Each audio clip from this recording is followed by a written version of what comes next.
वालेकुम वरहमतुल्लाहि वबरकातुहू। दोस्तों, मैं हूँ हकीम मौलाना मज़हर आलम। बताऊँगा आज एक ऐसा नुस्खा जिससे दाद, खाज, खुजली सब ख़त्म हो जाता है। तो ये ज़िमात करना है, इसको लगाना है।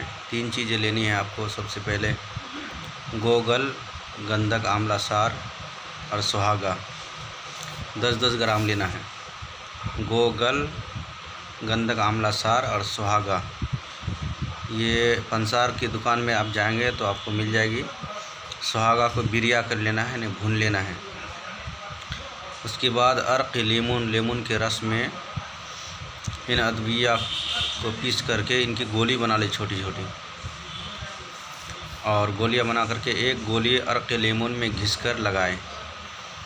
एक गोली अर्क लेमन में घिसकर दाद में, खाद खुजली जो भी है उसमें लगाएं, तो इंशाअल्लाह इससे बहुत जल्द आपको आराम मिलेगा। अस्सलामु अलैकुम रहमतुल्लाहि व बरकातुहू।